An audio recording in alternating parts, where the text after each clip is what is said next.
家好，欢迎来到快乐手工。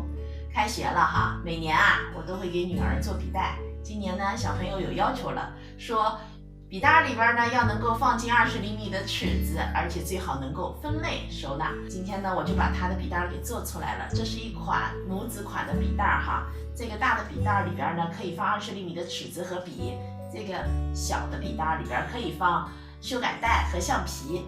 那这个大的笔袋的提手呢是可以打开的，这样子呢就能够把小的笔袋穿起来了，它们在一起呢也就不容易丢了。这个笔袋做法很简单，短时间呢就能完成。接下来我们就动手开始吧。先来和大家介绍一下哈，咱们这个笔袋用到的材料和具体的尺寸。这个呢是大的这个笔袋哈，它的长度24厘米，高度18厘米。我呢放了1厘米的缝缝，铺棉呢用的是180克的铺棉。这个呢是小笔袋的材料，它呢是一个15厘米的正方形。接下来呢，咱们来看看笔袋用到的面料哈。这2块面料也是一个主布一起购买的，因为它们的颜色都是一样，只是花纹不同。那这个猫头鹰的呢是小笔袋的面子，是大笔袋的里子。这个花朵的呢是大笔袋的面子，小笔袋的里子。我呢错开进行一个搭配。这些呢是咱们笔袋用到的一些配件哈。这个呢是包边带，这个呢是2根提手。这根提手呢长度是20厘米，这根提手的长度呢是30厘米，它们俩宽度都是1厘米。这个呢一个门字扣，一个低字扣，那宽度呢也都是1厘米。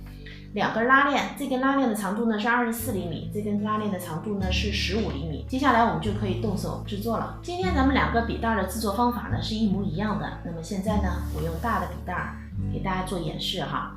首先呢，我们在2条24厘米的边上各割上半根拉链。那咱们的拉链尺呢是向里的。接下来呢，我们再割上这块材料。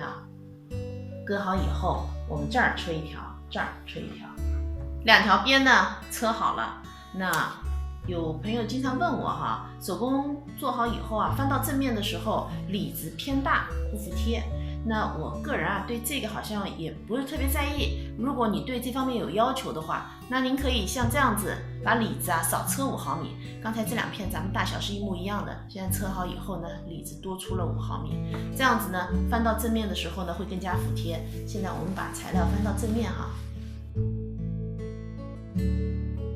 然后呢我们把拉链头给装上。拉链头装好以后呢，我们在这儿装上包带，包带这样搁上去哈，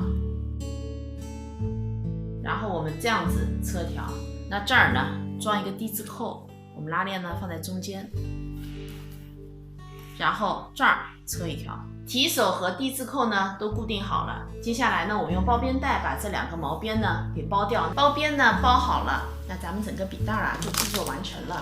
这期视频内容就是这些了。如果您喜欢我的视频内容，请您点击加关注。咱们下期再见。